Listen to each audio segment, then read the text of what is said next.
సంవత్సరాల తరబడి ఎన్ని మందులు వాడినా మీ మోకాల నొప్పులు తగ్గట్లేదా? ప్రాణ పెయిన్ క్లినిక్ లో అత్యాధునిక చికిత్స. Welcome to Suman TV. నేను మీ సుమన్ టీవీ నాగ్. జానీ మాస్టర్కి సంబంధించినటువంటి ఇన్సిడెంట్లో కనుక మనం చూస్తే చాలామంది, అంటే నేను వీడియోస్ చూసేటప్పుడు కానివ్వండి, లేదంటే బయట నుంచి నాకు వచ్చినటువంటి మెసేజ్లు కానివ్వండి, నేషనల్ అవార్డు రద్దయింది అని ఎప్పుడైతే న్యూస్ వచ్చిందో రకరకాల అభిప్రాయాలు అయితే నేను చూడటం జరిగింది. అయితే దీనికి సంబంధించినటువంటి వాటిల్లో శేఖర్ భాషా గారు స్పందిస్తే బాగుంటుంది అనుకున్నటువంటి వాళ్ళు కూడా ఉన్నారు. ఆయన స్పందన ఏ విధంగా ఉంటుంది అని అడిగినటువంటి వాళ్ళు కూడా ఉన్నారు. కాబట్టి ఈరోజు మనతో పాటు శేఖర్ భాషా గారు ఉన్నారు అండ్ హైకోర్టు అడ్వకేట్ రవీంద్రనాథ్ గారు ఉన్నారు. ఇది ఎంతవరకు కరెక్ట్, ఇందులో ఏమన్నా కుట్ర దాగుందా అనేది అది వారి మాటలను అడిగి తెలుసుకుందాం. హలో శేఖర్ భాషా గారు. Hi. Hi Nag. Hello sir. Hi అండి నాగరాజ్ గారు. చాలామంది అన్న ఇన్సిడెంట్ ఇది ఎప్పుడైతే వచ్చిందో నేషనల్ అవార్డు రద్దయిందని చెప్పేసి వెంటనే నేను చాలా మెసేజ్ల్లో చూసినటువంటిది, దాంతోపాటు నాకు మెసేజ్లు పర్సనల్గా పెట్టినటువంటి వాళ్ళు, శేఖర్ భాషా గారి వాయిస్ ఏంటో ఒకసారి కనుక్కోండి, దీని మీద డైజెస్ట్ చేసుకోలేకపోతున్నాము, కష్టపడి పైకి వచ్చారు కదా అని చెప్పేసి అడిగినటువంటి వాళ్ళు ఉన్నారు. మీ స్టాండ్ ఏంటి సార్? దీని మీద మీ ఒపీనియన్ ఏంటి? సార్, రద్దయింది అని వచ్చిన దాని టైం కూడా మనం చూడాలి. ఏ టైంలో వచ్చింది అంటే, ఆయన బెయిల్ మీద బయటకు వస్తున్నాడు, ఒకవేళ బయటికి రాకూడదు అంటే ఆయన వచ్చిన కాజు ఇది అంటే అది రద్దయిపోతే బెయిల్ మీద బయటకు వచ్చే ఛాన్స్ కూడా లేదు అని చెప్పి చేశారా? అది కూడా శనివారం. జనరల్గా శనివారాలు చేయరు కదా, ఇలాంటి అనౌన్స్మెంట్లు మండే వస్తాయి. బట్ శనివారం కూడా అంత టైం తీసుకొని వాళ్ళు ఇది కేటాయించి ఇది రద్దో లేకపోతే పోస్ట్పోన్ ఏదైనా సరే అది వచ్చిందంటే ఆ టైం అనేది కొంచెం డౌట్ఫుల్గా అనిపించింది నాకు. ఏదైనా ఇంటెన్షన్స్ ఉన్నాయా, బ్యాడ్ ఇంటెన్షన్ దీని వెనకాల ఉందా? ఇక ఇంకొకటి, అందరూ బాధపడుతున్నారన్నారు కదా, అయ్యో పాపం మాస్టర్కి ఒక మంచి మూమెంట్ లైఫ్లో, ఆయన జీవితంలో అంత అంటే అత్యుత్తమ పురస్కారం నాకు తెలిసి ఆయన లైఫ్లో అంతకు మించిన పురస్కారం మేబీ వస్తే ఫ్యూచర్లో ఆస్కార్ వస్తుందేమో. అయితే అది ఆయనకి రాలేదే అని చెప్పి ఆయన మీద సానుభూతి కాదు, నిజంగా ప్రతి తెలుగువాడి మీద సానుభూతి పడాలి. ఎందుకంటే తెలుగువాడికి వచ్చిన పురస్కారం అది. అవును, ఖచ్చితంగా. అంటే ఇన్నేళ్లలో తెలుగువాడికి రాలా అది. అవును, ఒక ప్రభుదేవ గారికి వచ్చింది, బట్ నేటివ్ తెలుగువాడికి వచ్చింది, జానీ మాస్టర్కి వచ్చింది. తమిళ సినిమా కావచ్చు, బట్ మన తెలుగువాడికి వచ్చినది మన అందరం కూడా కాలర్ ఎగరేసి సెలబ్రేట్ చేసుకోవాల్సిన టైంలో పాపం ఆయన ఉన్న పరిస్థితి నిజంగా దయనీయం. అండ్ ఆ జడ్జే డిసైడ్ చేశారు ఆయనకి అర్హత ఉంది, వెళ్ళి తీసుకొని ఆయన రైట్స్ని మనం ఎందుకు ఆపాలి అని జడ్జి అన్నప్పుడు, ఒక న్యాయమూర్తి డిసైడ్ చేసినప్పుడు మీరెవరు ఆపడానికి అనే స్పందన కూడా వస్తుంది జనాల్లో. What a point sir. నిజమే కదా సార్. ఇందులో అతనికి బెయిల్ ఇచ్చారు అని అంటే బెయిల్ వస్తుంది అనేటువంటి న్యూస్ కూడా మనం చూసాము. అంటే అతనికి అర్హత ఉంది అని ఆయన నమ్మారు కాబట్టే కదా. నిజమే సార్, అదే వెరీ వ్యాలిడ్ పాయింట్. ఇక్కడ డౌట్లు వచ్చేది ఏంటంటే, ఎవరు ఆపుతున్నారు? ఆయన బయటికి రావడమే అసలు కనీసం బయటకు కూడా రాకూడదు, ఆయన ఇంటరిమ్ బెయిల్లో కూడా బయటికి రాకూడదు అంటే అవార్డునే ఆపే రేంజ్ ఎవరికి ఉంది ఇండస్ట్రీలో? అంత పెద్దవాళ్ళు దీని వెనకాల ఉన్నారా అనే డౌట్లు ఖచ్చితంగా వస్తున్నాయి. సో ఒకవేళ కనుక ఆ డౌట్లు పెద్దవైతే ఆ పెద్దలకి ఖచ్చితంగా ఇది చెడ్డ పేరు తీసుకొస్తుంది. అంత కక్షపూరితంగా చేయాల్సిన అవసరం ఉండదనే నేను అనుకుంటున్నాను. బట్ మనం లీగల్ టర్మ్స్లో చెప్తారు సార్, న్యాయం చేయడమే కాదు, న్యాయం చేస్తున్నట్టు కనిపించడం కూడా చాలా ఇంపార్టెంట్. అవును, అంటే దీనికి సంబంధించి నాగరాజ్ గారు, ముఖ్యంగా ఈ నేషనల్ అవార్డ్స్ విధి విధానాలు ఎలా ఉంటాయి, ప్రొసీడింగ్స్ ఎలా ఉంటాయంటే, నాకు తెలిసిన కొంతవరకు చెప్తాను. అవార్డుని ఎవరికైతే ఇష్యూ చేస్తారో, హానర్ చేయాలనుకుంటారో, వీళ్ళకి ఒక టైం ఉంటుంది. అంటే వాళ్ళ యొక్క బైలాస్ బుక్స్ ఉంటాయి అవార్డ్స్ ఇష్యూ చేసినప్పుడు. Based on the bylaws books ప్రకారం ఎవరైనా సరే ఒక మర్డర్ కేసులు ఇరుక్కుపోయినా, పోక్సో లాంటి కేసులు ఇరుక్కుపోయినా, వాళ్ళ మీద తీవ్రమైనటువంటి నేరారోపణలు, అలిగేషన్స్ ఇట్లాంటివి ఉన్న సమక్షంలో వాళ్ళని హోల్డ్ చేస్తారు. అంటే రద్దు చేయడం లేదా హోల్డ్ చేయడం, రెండు వర్డ్స్ ఉంటాయి. ఎవరైతే ఇప్పుడు ఈయన మీద అవార్డు ఇష్యూ చేశారో, ఇష్యూ చేసిన కమిటీ సభ్యులు అట్లీస్ట్ మీడియా ముందుగా వచ్చి ప్రకటించే, అంటే మీడియా ముందుకు రావడం కానీ, లేకపోతే మీడియాలో ఒక ప్రెస్ నోట్ రిలీజ్ చేసి అంటే పూర్తిగా రద్దు చేశారా, లేదా జస్ట్ ఈ 2022కు సంబంధించి ఈ పర్టికులర్ దీన్ని అవార్డుని హోల్డ్ చేశారా అన్నది మనకు తెలియాల్సిన పాయింట్ ఒకటి ఉంది. బట్ ఈ రోజు వరకు మనకు ఎటు నుంచి కమిటీ సభ్యుల దగ్గర నుంచి మనకి ఎటువంటి ఒక లెటర్, ప్రెస్ నోట్ రిలీజ్ కాలేదు, ఇన్ఫర్మేషన్ రాలేదు. మనకు రద్దు ఇక్కడ ఎలా ఉంటుందంటే, రద్దు చేయబడింది ఉంటుంది. రద్దు చేయబడిందా లేదా కొద్ది రోజులు హోల్డ్లో పెట్టారని కూడా మనకు తెలియాలి. హోల్డ్లో పెట్టినట్టుగానే సమాచారం వస్తుంది సార్. హోల్డ్లో పెడతారంటే బైలాస్ రూల్స్ ఎలా ఉంటాయంటే, అవార్డ్స్ ముఖ్యంగా నేషనల్ అవార్డ్స్ ఇవి, అంటే ఒక జాతికి అంటే ఒక నేషన్ సంబంధించి ఒక ప్రెస్టీజియస్ అవార్డ్స్ ఇవి. ఇక్కడ ఏంటంటే అందుకున్న వ్యక్తి అక్కడికి వచ్చినప్పటికీ క్లీన్ చిట్, అంటే అభియోగాలు ఉండడం వేరు. ఒక అభియోగాలతో ఉండి ఆ ఆలిగేషన్స్తో ఉన్న వ్యక్తికి అవార్డు ఇవ్వడం ఎంతవరకు అని చెప్పి మళ్ళీ దీని మీద కమిటీ వాళ్ళకి ఒక బైలాస్ బుక్స్ ఉంటాయి. ప్రతి ఆర్గనైజేషన్కి ఒక బైలాస్ బుక్స్ ఉంటాయి. సో ఇప్పుడు ఈయనకి జానీ మాస్టర్కి సంబంధించినటువంటి అటువంటిది ఏదైనా ఉందా అన్నది ఫస్ట్ తెలియాలి. మీరు చూడండి, ఎగ్జాంపుల్ మీకు చెప్తాను. కొంతమంది వ్యక్తులు, ముఖ్యంగా పొలిటీషియన్స్, ఒకటి మీద అలిగేషన్స్ ఉన్న క్రిమినల్ కేసులు, మర్డర్ కేసెస్ ఉన్నప్పుడు కూడా వాడు ఎమ్మెల్యేగా కంటెస్ట్ చేయొచ్చు. Contest at the same time వాడు ఎన్నికై కూడా పార్లమెంట్ అసెంబ్లీ హాల్లో కూర్చునే రైట్స్ మనకు రైట్స్ ఉన్నాయి. వాట్ ఏ పాయింట్ సార్ అసలు. ఎగ్జాక్ట్లీ వాడి మీద అభియోగాలు ఉంటాయి. కోర్టుకు వెళ్తుంటాడు ఒక పక్క. నేను పేర్లు చెప్పడం ఎందుకంటే ఈరోజు మా మాజీ ముఖ్యమంత్రులు కూడా అందరూ ఉన్నారు అందులో. నేను ఆ విషయం చెప్పదలుచుకోలేదు, పేర్లు ప్రస్తావించదలుచుకోలేదు. ఉన్నప్పటికీ కూడా రాష్ట్రంలో అత్యున్నతమైనటువంటి ప్రధానమైన ముఖ్యమంత్రులు, మంత్రులు, చీఫ్ మినిస్టర్లు, అదేవిధంగా మినిస్టర్లు, ఎమ్మెల్యేలు కంటెస్ట్ చేసిన వాళ్ళు చాలామంది ఉన్నారు. ఇప్పుడు జానీ మాస్టర్ గారి విషయానికి వచ్చినట్లయితే ఒక నేషనల్ అవార్డు ఇది. ఈ అవార్డు అందుకున్న వ్యక్తుల్లో దీన్ని పూర్తిగా హోల్డ్ చేశారా లేకపోతే రద్దు చేశారా? ఒకవేళ హోల్డ్ చేసిన పక్షంలో అయితే ఎందుకు హోల్డ్ చేశారు మనం కూడా వాళ్ళకి ఒక తెలుసుకోవాల్సిన కారణం చెప్పాల్సిన అవసరం ఏంటంటే మనం ఆర్టీ యాక్ట్లు తెలుసుకునే అవకాశం కూడా ఉంటుంది. యాక్చువల్గా నేషనల్ అవార్డు కాబట్టి అది ప్రైవేట్ ఆర్గనైజేషన్ కండక్ట్ చేశారా లేకపోతే సెంట్రల్ గవర్నమెంట్ సంబంధించి చేశారా? ఒకవేళ సెంట్రల్ గవర్నమెంట్ సంబంధించి ఇష్యూ చేసినట్లయితే మనం ఆర్టీ యాక్ట్ ద్వారా ఎందుకు వీళ్ళు హోల్డ్ చేశారని కూడా మనం తెలుసుకునే రైట్ మనకు ఉంటుంది. ప్రైవేట్ ఆర్గనైజేషన్ చేస్తుంటే వాళ్ళకి మనం డైరెక్ట్గా కమిటీ మేనేజ్మెంట్కి ఒక లెటర్ రాసి ఎందుకు మీరు హోల్డ్ చేశారా లేదా రద్దు చేశారా తెలుసుకునే హక్కు మనకైతే ఉంటుంది. అది తెలిస్తే ఇంకా మనకి దీనికి సంబంధించింది ఈ అవార్డు ఎందుకు ఇక్కడ జామ్ అయింది, ఎందుకు హోల్డ్ అయింది మనకి తెలుస్తుంది. వాళ్ళు చెప్తున్న రీజన్ ఏంటంటే మిగతా ఏమన్నా పర్లేదు కానీ పోక్సో ఉండడం వల్లనే ఇది రైజ్ అయింది ఇష్యూ. సో మిగతా కేసులు ఉన్నా కూడా పంపించుండే వాళ్ళు పోక్సో ఉండడం వల్లే అయింది. లేదండి, ఇక్కడ విషయం మర్డర్ కేసు, అలాగే దేశ భద్రతకు సంబంధించిన రహస్యాలు, అంటే ఇటువంటి సీక్రెట్ చాలా పెద్ద భారీ. అందులో ఈ పోక్సోని తీసుకెళ్ళి ఏం చేశారంటే వాడి స్థానాన్ని కూర్చోబెట్టారు. కరెక్ట్. ఇప్పుడు దేశ రహస్యాలని బట్టబయలు చేస్తూ టెర్రరిస్ట్ మోడల్తో కలిసినటువంటి వ్యక్తులు అనుకోండి, అతను కూడా అవార్డుకి మీకు అనర్హత ఉంటుంది. అదేవిధంగా మర్డర్ కేసు, ఏ మర్డర్ కేసు ఉన్నా మీకు ఎన్ఫోర్స్మెంట్ డైరెక్టరేట్, ఆర్థిక నేరాలు ఇట్లాంటి దానికి పెద్దగా ఉండదు. బట్ తీవ్రమైనటువంటి నేరాలకు సంబంధించిన లిస్టులో ఈ పోక్సోని తీసుకెళ్ళి దాని పక్కన కూర్చోబెట్టారు.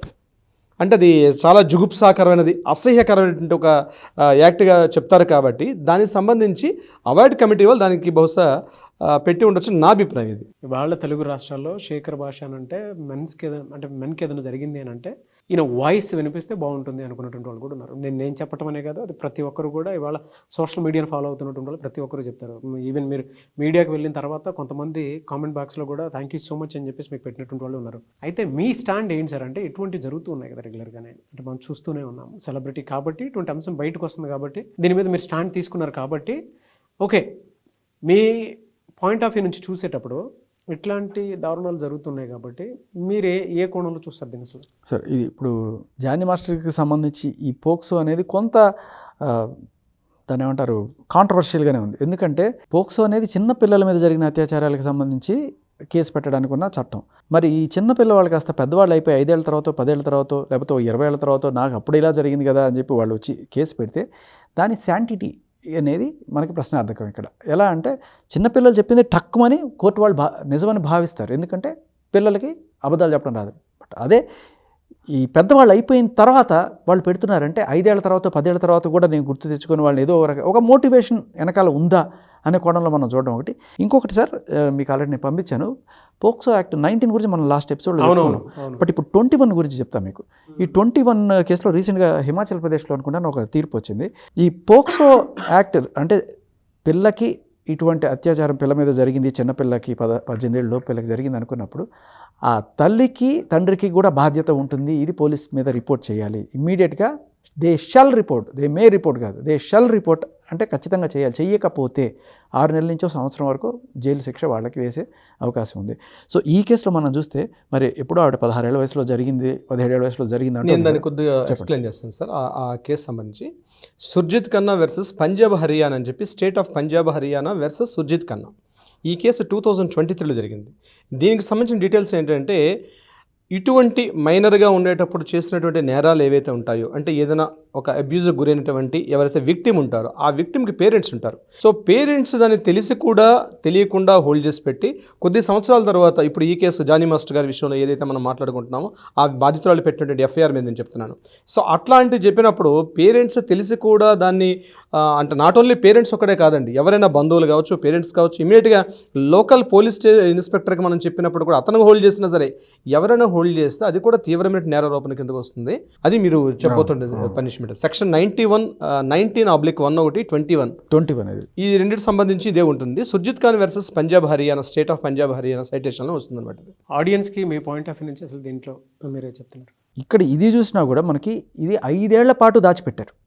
5 ఏళ్ల పాటు అంటే పోలీసులకి ఈ ఇన్ఫర్మేషన్ ఇవ్వకుండా 5 ఏళ్ల పాటు దాచిపెట్టారు. ఇది ఎంత పెద్ద నేరం. ఈ కంప్లైంట్లో ఏదైతే ఈ రిమాండ్ రిపోర్ట్ ఆర్ఎల్స్ దీంట్లో అసలు ఎఫ్ఐఆర్ చేసినప్పుడే వాళ్ళ అమ్మకి తెలుసు అనే విషయం కూడా వాళ్ళు పొందుపరిచారు. రిమాండ్ రిపోర్ట్లో చాలా క్లియర్ కట్గా తల్లికి ఈ విషయం తెలుసు. The mother of LW1 or 2 she knows this incident అప్పుడే అని చెప్పున్నప్పుడు ఈవెన్ A2గా చేర్చాలి. A1 జానీ మాస్టర్ అయితే A2గా వీళ్ళ తల్లిని కూడా చేర్చాల్సిన అవసరం ఉంది ఈ సెక్షన్స్ ప్రకారం. మరి ఎందుకు చేర్చలేదు? ఒకవేళ చేర్చాలంటే ఏం చేయాలి లాయర్ గారు? అంటే ఎఫ్ఐఆర్లో కరెక్షన్స్ అనేవి పెద్దగా ఉండదండి. దీన్ని మళ్ళీ ఛార్జ్ షీట్లో చేసుకునేటప్పుడు వాళ్ళు దర్యాప్తు చేస్తారు. ఇప్పుడు 60 days ఉంటుంది sir. From the date of booking FIR నుంచి 60 daysలోగా ఛార్జ్ షీట్ ఫైల్ చేయాలి. ఇప్పుడు అంతవరకు ఎవరైతే ఉంటారో ఇతను అక్యూజ్డ్ కస్టడీలో ఉంటారు. జ్యుడిషియల్ కస్టడీ, పోలీస్ కస్టడీ ఇవన్నీ కోర్టు ముందు ప్రవేశపెడుతుంటారు.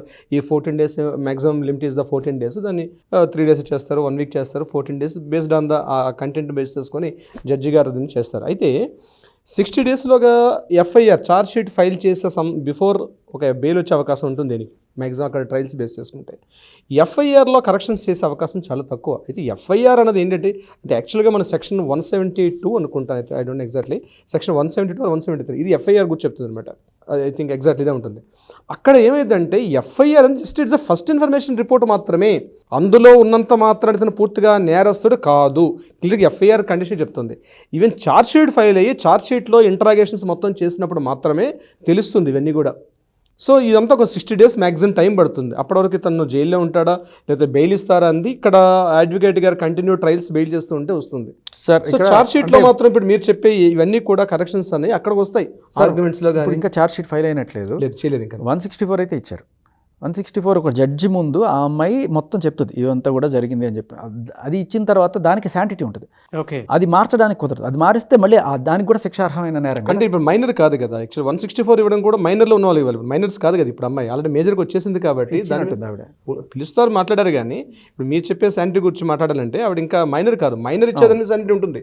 ఇప్పుడు మేజర్ అయిపోయింది కాబట్టి జస్ట్ నోట్ చేసుకుంటారు కానీ అది మార్చడానికి లేదు. ఇంకొకసారి ఇప్పుడు ఇది జరిగింది కదా, ఇప్పుడు ఇంకోటి యాడ్ చేస్తాను ఇట్లాంటివి లేదు. అది once it is done. So కాకపోతే సార్ ఇది మన పోలీసులు కూడా ఆలోచించాలి. ఎఫ్ఐఆరే కదా, రిమాండే కదా, ఇది న్యాచురల్ ప్రాసెస్. దానికి మీరు టెన్షన్ పడకండి. నిర్దోషి అయితే బయటకు వస్తాడు, ఏమవుతుంది? కొన్నాళ్ళు జైల్లో ఉంటాడు. కొన్నాళ్ళు జైల్లో ఉన్నప్పుడు బయట జరిగే పరువు నష్టం కావచ్చు, ఇవన్నీ కూడా ఒక పక్కన పెడితే ఇవాళ జస్ట్ ఒక ఎఫ్ఐఆర్ నమోదై రిమాండ్లో ఉన్నందుకు కాను, ఆ సెక్షన్కి గాను ఏకంగా ఒక నేషనల్ అవార్డు ఆయన మిస్ చేసుకున్నారు.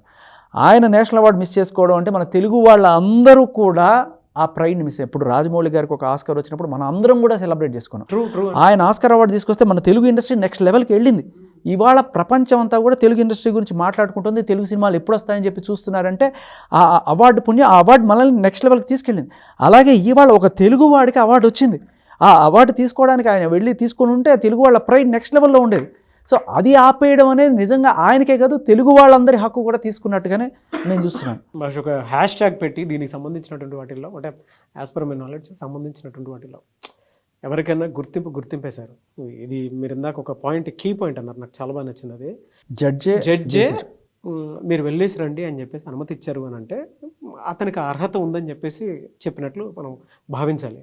సో అలా ఉన్నప్పుడు అంటే ఒక్కొక్క జస్టిసే ఆ విధంగా ఉన్నప్పుడు చాలామంది మన తెలుగు వాడికి ఇలాంటి గౌరవం వస్తుంది అనుకున్నప్పుడు డెఫినెట్గా మన తెలుగు ఆడియన్స్ కూడా హ్యాష్ ట్యాగ్ ఒకటి పెట్టి జానీ మాస్టర్ని సపోర్ట్ చేయాలని కోరుకునేటువంటి వాళ్ళు కూడా ఉంటారు. కాబట్టి అది చేయాలని మాత్రం అనుకుంటాను నేను. ఎందుకు అని అంటే చిన్న గుర్తింపు ఏం కాదు, అది చాలా నేషనల్ లెవెల్. అది కూడా ఒక కొరియోగ్రాఫర్కి మన తెలుగు ఇండస్ట్రీ నుంచి రావడం అనేది చాలా పెద్ద ఫస్ట్ టైం. ఎస్ ఇంకొక చిన్న ఎగ్జాంపుల్ చెప్తా సార్. సపోజ్ నేను ఒక సైంటిస్ట్ అనుకోండి, కరోనా వచ్చింది. కరోనా టైంలో ఇంకా వ్యాక్సిన్ కూడా కనిపెట్టలేదు, నేను ఒక వ్యాక్సిన్ కనిపెట్టాను. సరే ట్రయల్స్ అన్నీ approved, vaccine is approved by ICMR అన్నీ అయిపోయినాయి అనుకుందాం. ఇప్పుడు ఇది బయటికి రిలీజ్ చేయడానికి ఉన్న టైంలో సడన్గా నా మీద ఎవడో పోక్సో యాక్ట్ పెట్టాడు. ఓకే, సో వీడిని లోపల వేయండి లేకపోతే ఇంకోటి చేయండి, వీడి కామాంధుడు అది అని చెప్పి అంటే ప్రూవ్ కూడా కాల, ఇంకా పోక్సో యాక్ట్ నా మీద వచ్చేసింది. మరి ఇది డ్రగ్ని యాక్సెప్ట్ చేస్తారా? చేయరా? జనాలు చచ్చిపోతుంటారు. అప్రూవ్డ్ అయిపోయింది ICMR తోటి, ఆపేయండి, హోల్డ్లో పెట్టండి. ఇప్పుడు ఆయన నేషనల్ అవార్డు వచ్చింది, హోల్డ్లో పెట్టండి, ఇవ్వకండి బయటికి. అలాగే ఈ డ్రగ్ని హోల్డ్లో పెట్టండి, జనాలు అక్కడ చచ్చిపోతుంటారు. అప్పుడు ఏం చేస్తారు? అదేంటి మన ప్రాణాల మీదకి వస్తే మనం డ్రగ్ తీసుకుంటాం, అది మన ప్రాణాల సంబంధం లేదుగా, ఆడెవడో ఎక్కడో పోతే మనకేంటి. అది ఆయన టాలెంట్కి ఇచ్చిన గుర్తింపు, దానికి దీనికి సంబంధం లేదు. That is different, this is different. అలాగే పరిగణించాలి తప్ప ఆయన గుర్తింపు మాత్రమే కాదు, ఇది ప్రతి తెలుగువాడి గుర్తింపు, ప్రతి తెలుగువాడి ఆత్మగౌరవానికి సంబంధించిన ఇన్సిడెంట్. దీన్ని మీరు ఎలా చేస్తారని మనం అందరూ కూడా క్వశ్చన్ చేయాలి. మీరు ఇందాక అన్నట్లు నాకు ఒక విషయం కూడా గుర్తొచ్చింది, ఏంటంటే నేషనల్ అవార్డు అనేది రద్దు జరిగిందా, హోల్డ్లో పెట్టారా అనేటువంటిది అక్కడి నుంచి క్లియరెన్స్ రావాల్సినటువంటి అవసరం కూడా చాలా ఉంది. సో ఎవరైనా అంటే జనరల్గా ఈ వీడియో కింద అయినా సరే, లేదంటే ట్విట్టర్లో అయినా సరే, నేషనల్ అవార్డు కమిటీ సంబంధించినటువంటి ఉంటారు కదా కొంతమంది, సో వాళ్ళైనా సరే క్లియరెన్స్ ఏదైనా ఇస్తారా అనేది మాత్రం వేచి చూడాల్సినటువంటి అవసరం ఉంది. యాజ్ పర్ మై నాలెడ్జ్ అండి, నాకు ఇది చేస్తే బాగుంటుంది అనేది ఒపీనియన్. అండ్ ఎందుకు చేశారు అది యాక్చువల్గా రీజన్ నాకు తెలుస్తున్నది, అయితే హోల్డ్లో పెట్టారు. అది ఖచ్చితంగా ఆయన బెయిల్ మీద తర్వాత వచ్చిన తర్వాత ఇది మచ్చలేని చంద్రుడిగా బయటకు వస్తే ఇస్తారు అన్నట్టుగా. మంచిదే కదా సార్, అలా ఉంటే ఇంకా మంచిదే కదా. అవార్డ్ కమిటీ మెంబర్స్ బైలాస్ అలాగే ఉంటాయండి. నాకు తెలిసినంత వరకు ఈ నేషనల్ అవార్డ్ కమిటీస్ కానీ, ఈ ముఖ్యంగా ఫిల్మ్ ఇండస్ట్రీ ఒకటే కాదు, ఈవెన్ పద్మభూషణ్, పద్మవిభూషణ్ అవార్డ్స్ కానీ, ఇంక్లూడింగ్ భారతరత్న అవార్డుతో సహా ఎలా ఉంటుందంటే బైలాస్ ఒకటి ఉంటే వాళ్ళు కంప్లీట్గా ఆ బైలాస్ని ఫాలో అవుతారు వాళ్ళందరూ. వ్యక్తిగతంగా తీసుకున్నారా అన్నదంటే మీరు అన్నట్టుగా ఒక తెలుగువాడిగా మనందరికీ బాధ అనిపిస్తుంది. అరే ఇంత మంచి అవార్డు ఎందుకు ఒక అమ్మాయి చేస్తాడు అంటే ఒక విషయం ఒప్పుకోవాలండి. అడ్వకేట్లు, చట్టాలు, లీగల్స్ ఇవన్నీ పక్కన పెడితే ఒక సాధారణ వ్యక్తిగా మాట్లాడాలంటే మాత్రం కొంత బాధపడతాం. ఎందుకంటే ఒక అమ్మాయి వల్ల ఇది ఒక గుణపాఠం అండి. యాక్చువల్గా చెప్పాలంటే నాగరాజు గారు, అంతే. నేను భాష గారికి 2 సార్లు మాట్లాడినప్పుడు అదే అంటున్నాను, ఇది ఒక గుణపాఠం. ప్రతి పురుషుడికి డేరింగ్, జాగ్రత్తగా ఉండండి. అమ్మాయిలు అంటే అమ్మాయిలు కాదు, మొనదేలటి చురకత్తులు వాళ్ళు, ఏ క్షణమైనా అదును తప్పారా అవి మీరు కూర్చోడం కాదు సార్. అదే అంటున్నాను. ఇప్పుడు ఇలా అయితే మనుషుల మీద నమ్మకాలే పోతాయి సార్. నిజంగా ఒక అమ్మాయి మనస్ఫూర్తిగా ప్రేమించి వచ్చినా, లేకపోతే నిజంగా ఒక అమ్మాయి ఫుల్లీ టాలెంటెడ్, నిస్వార్థంగా, అంటే ఎటువంటి బ్యాడ్ ఇంటెన్షన్ లేకుండా మన దగ్గర పనిచేయడానికి వచ్చినా అనుమానించాల్సిన పరిస్థితులు ఇవాళ. అమ్మాయిని మనస్ఫూర్తిగా నన్ను లవ్ చేస్తున్నా అని చెప్పి వచ్చినా కూడా ఎందుకు మనం ఈ అమ్మాయి నన్ను ఏం చేస్తున్నా అని ఒక డౌట్ కోణంతో చూస్తాము. అది హ్యూమన్ రిలేషన్స్ స్పాయిల్ అవుతున్నాయి. అండ్ అలాగే వర్క్ ఫోర్స్లో కూడా ఇది ఎఫెక్ట్ పడుతుంది. అండ్ వీటన్నిటికీ కూడా కారణం, ఇప్పుడు ఒకడేదో రౌడీజం చేసి డబ్బులు సంపాదించాడంటే ఒక కత్తి తీసుకొని రాయ్ డబ్బులు ఇవ్వరు అని చెప్పి బెదిరించి తీసుకున్నాడు. ఇంకోటి ఏదైనా సరే దొంగతనం చేశాడంటే వాడేదో ఒక ఇల్లీగల్గా చేస్తున్నాడు. ఇవాళ వైజాగ్లో కేసు మీరు చూడండి, ఆ అమ్మాయి ఇప్పటిదాకా నేవీ ఆఫీసర్స్ అంటే, పొలిటీషియన్స్ అంటే, బ్యూరోక్రాట్స్ అంటే అందరి మీద ఈ హనీ ట్రాప్ వేసి వాళ్ళ మీద కేసులు పెడతాను అని కేసులు పెట్టి కొన్ని వాళ్ళ దగ్గర నుంచి డబ్బులు, అంటే వీళ్ళ చేతిలో కత్తి ఏంటి, చట్టం. వాళ్ళకి అనుకూలంగా ఉన్న చట్టాలు వీళ్ళు వెళ్ళి కేసులు పెట్టలేరు, మాకు వాళ్ళకి అనుకూలంగా లేవు చట్టాలు. వీళ్ళు వెళ్ళి కేసులు పెడుతున్నారు, వాళ్ళని బెదిరిస్తున్నారు, లాగుతున్నారు డబ్బులు. 498 కావచ్చు, 376 కావచ్చు, 493 కావచ్చు, ఇవన్నీ కూడా వాడుకొని భయంకరమైన ఎక్స్ట్రాక్షన్. ఇవాళ ఆవిడ ఎఫర్ట్స్కి మెచ్చి ఆవిడ రిమాండ్లోకి పంపించారు వైజాగ్లో. సో అది కూడా ఎవరో ఎన్ఆర్ఐ కంప్లైంట్ చేస్తే ఇలా జరిగిందిట. సో వాళ్ళు ఎవరో నిజంగా డేరింగ్ ఆఫీసర్ అని చెప్పాలి. జనరల్గా మనం వెళ్ళి కంప్లైంట్ ఇస్తే అంత ఈజీగా ఒప్పుకోరు. బట్ ఇవన్నీ ఆయన పట్టుకెళ్ళి ఉంటాడు మొత్తం. సార్ ఇది చూడండి సార్, ఇక్కడ కేసు పెట్టింది, ఇక్కడ కేసు పెట్టింది, ఇదే పని, రిపీట్ అఫెండర్ ఇవిడే అని చెప్పినప్పుడు వాళ్ళు కన్విన్స్ అవ్వడం, తర్వాత లీగల్ ఒపీనియన్ అంటారు, డీసీపీలు, ఏసీపీలు ఆయన అందరూ ఆమోదించాలన్నమాట. అప్పుడు నాట్ ఓన్లీ ఇండస్ట్రీ, బ్యూరోక్రాట్స్కి కూడా తప్పట్లేదని చెప్పడంలో ఏమాత్రం సందేహం లేదు.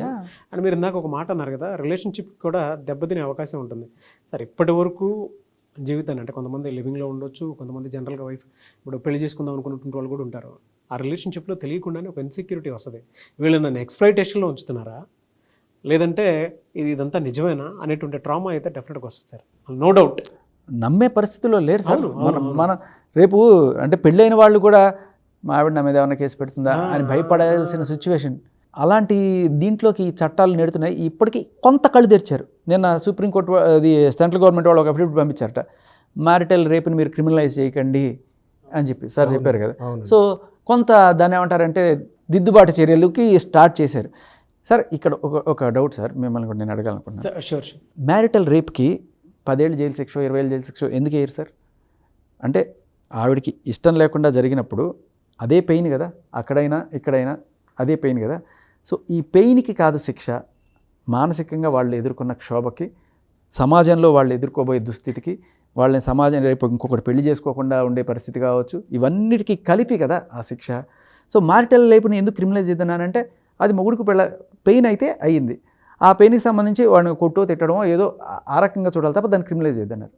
పెయిన్ ఇక్కడైనా పెయినే, అక్కడైనా పెయినే, ఆ పెయిన్కి కాదు శిక్ష, ఇది సమాజంలో వాళ్ళపైన జరగబోయే ఆ తీవ్ర ఇది వాళ్ళ తర్వాత అనుభవించబోయే. ఇప్పుడు రేపు ఒకటి పెళ్లి చేసుకుందాం అనుకున్న వాడికి నేను ఇది చెప్పాలా వద్దా, నా జీవితంలో ఇది జరిగిందని వాళ్ళు పడే మానసిక క్షోభకి ఇది. కానీ మొగుడు పెళ్ళాలది అలా చూడొద్దు అని క్లియర్ కట్గా అది జరిగినా కూడా దాన్ని క్రిమినలైజ్ చేయొద్దు, ఏదో చిన్న గొడవగా మనం పరిగణించాలి. సేమ్ అదే యాక్ట్ మొగుడు పెళ్ళమే కాకుండా ప్రేయసి ప్రియుడి మధ్య కూడా తాళి మాత్రమే కట్టలేదు కానీ రిలేషన్ అదే కదా, ప్రేయసి ప్రియుడు కూడా కలిసి అలాగే ఉన్నారు. ఏదో ఒక రోజున ఇలా జరిగినప్పుడు దీనికి ఎలా పరిగణిస్తారో దీన్ని కూడా అలాగే పరిగణిస్తారు. ఇప్పుడు మీరు చూడండి, ఎగ్జాంపుల్ చెప్తాను. ఇప్పుడు మీకు మెయింటెనెన్స్ యాక్ట్ అని ఒకటి ఉంది. అంటే ఈ టాపిక్ కాకపోయినా నేను మీకు జస్ట్ ఇంటిస్తాను. ఇంతకుముందు ఎలా ఉండదు, ఇప్పుడు మ్యారేజ్ చేసుకొని మ్యారిటల్ స్టేటస్లో ఉంటేనే పుట్టిన పిల్లలకి మీకు లీగల్గా హెయిర్ వచ్చేది, లీగల్ హెయిర్కి వారసత్వ హక్కులు చట్టాలు అని ఉండేది. కానీ రీసెంట్గా 2019లో మనకి యాక్ట్ ఏం చెప్పిందండి, ఇమీడియట్గా పెళ్లి చేసుకోకపోయినా పర్వాలేదు, మీరు లివ్ ఇన్ రిలేషన్స్లో ఉన్నప్పుడు కూడా ఒకవేళ మీకు పుట్టిన పిల్లలైతే డెఫినెట్గా వాళ్ళకి పెళ్ళి అయినటువంటి స్త్రీకి అంటే ఆ పిల్లలకి ఎన్ని హక్కులు ఉంటాయో యాజ్ ఇట్ ఈజ్ ఆ లీగల్ హెయిర్స్ అన్నీ ఉంటాయి అని చెప్పింది చట్టం. వచ్చేయండి, మార్పులు స్టార్ట్ అయినాయి ఆల్రెడీ. అదేవిధంగా వాళ్ళ పేరెంట్స్ వీళ్ళకి సంబంధించిన టోటల్ అమ్మాయి కూడా బయటకు వచ్చి ఇక డివోర్స్ కంటే మ్యారేజ్ చేసుకోలేదు వాళ్ళిద్దరు కూడా, కానీ బయటకు వచ్చి మ్యారిటల్ స్టేషన్ మేము లివ్ ఇన్ రిలేషన్స్లో ఉన్నాం, నన్ను మ్యారేజ్ చేసుకోలేదు, ఇతను నా మీద నాకు మెయింటెనెన్స్ డివోర్స్, దానికి కూడా డివోర్స్ ఉంది, నేను విడిపోతున్నాను, నాకు మెయింటెనెన్స్ ఇవ్వాలి, డెఫినెట్గా ఇవ్వాలండి మేల్ దానికి కూడా. ఇంకొకటి నాట్ ఓన్లీ మేల్, ఒకవేళ మేల్ ఇన్కమ్ సంపాదించట్లే ఫీమేల్ ఇన్కమ్ సంపాదిస్తుంది, ఆమె ఇన్కమ్ కన్నా వీడి ఇన్కమ్ తక్కువ ఉంది, అప్పుడు ఈ మేల్ కూడా ఆమె మెయింటెనెన్స్ యాక్ట్ అయ్యొచ్చు. అంటే కొన్ని కరెక్షన్స్ జరిగాయి సార్. పిల్లల లీగల్ హెయిర్స్ కూడా ఇద్దరు పుట్టిన పిల్లలు ఉన్నారు. పిల్లల హక్కుల గురించి ఒక మాట మాట్లాడతాను సార్. పిల్లలకి హక్కులు ఉంటాయన్నారు కదా, మరి ఈవిడికి 21 ఏళ్ళు వచ్చిన ఈవిడికి కెరీర్ ఉంది, ఆవిడకి ఏవో అవకాశాలు కూడా ఉన్నాయి, ఆవిడ చేసుకుంటుంది, ఆవిడ జీవిత హక్కుని ఆవిడ అనుభవిస్తుంది. సరే, ఆవిడ ఏదో కేసులు పెట్టింది. సో జానీ మాస్టర్కి ఆయన జీవించే హక్కు, ఆయన ప్రెస్టేజ్ నేషనల్ అవార్డు తీసుకునే హక్కు పోయింది. సరే, ఇది కూడా పక్కన పెడితే వీళ్ళిద్దరికన్నా అది సార్ మనం ఏమంటాం సార్, ఎవరినన్నా సరే చావు బతుకుల్లో ఉన్నప్పుడు ఫ్లైట్ క్రాష్ అయిపోతుందంటే ఫస్ట్ పిల్లల్ని సేవ్ చేయండి, తర్వాత ఉమెన్ని సేవ్ చేయండి, తర్వాత మగాడిని సేవ్ చేయండి. సో ఫస్ట్ ప్రిఫరెన్స్ పిల్లలు కదా. ఇక్కడ న్యాయం ఏదైనా జరగాలంటే జానీ మాస్టర్ 7 ఏళ్ల పాప ఎవరైతే ఉందో ఆవిడ హక్కు సార్, వాళ్ళ నాన్న ఉండడం ఆవిడతోటి, వాళ్ళ నాన్న ఆవిడ భుజాల మీద ఎక్కించుకోవడం ఆవిడ హక్కు సార్. ఆ చిన్న పాప హక్కు, వాళ్ళ నాన్న ఆవిడ గోరు ముద్దలు తినిపించాలి, నాన్న ప్రేమ అందుకునే హక్కు అమ్మాయికి ఉందా లేదా? ఈ పిల్లల హక్కు ఎలా కాలు రాయగలరు మీరు? అది హ్యూమన్ రైట్స్లో మనం వేయాలి ఖచ్చితంగా, అది మానవ హక్కులకు సంబంధించింది. Human rights, very good point. Children చూద్దాం అంటే దీనికి కూడా ఆడియన్స్ ఏ విధంగా స్పందిస్తారు అనేది. హ్యూమన్ రైట్స్కి సంబంధించింది అయితే డెఫినెట్గా child human rights. Very good point sir, valid point. చూద్దాం దీని మీద ఏ విధంగా ఉంటుంది అనేది. ఇవి సార్, థ్యాంక్ యూ అండి. Thank you so much Shekhar Basha garu, thank you so much Ravindranath garu. Thank you so much Nagaraj garu. Suman టీవీలో మీ పర్సనల్ అండ్ బిజినెస్ ప్రమోషన్స్ కోసం కింది నెంబర్కి కాంటాక్ట్ చేయండి.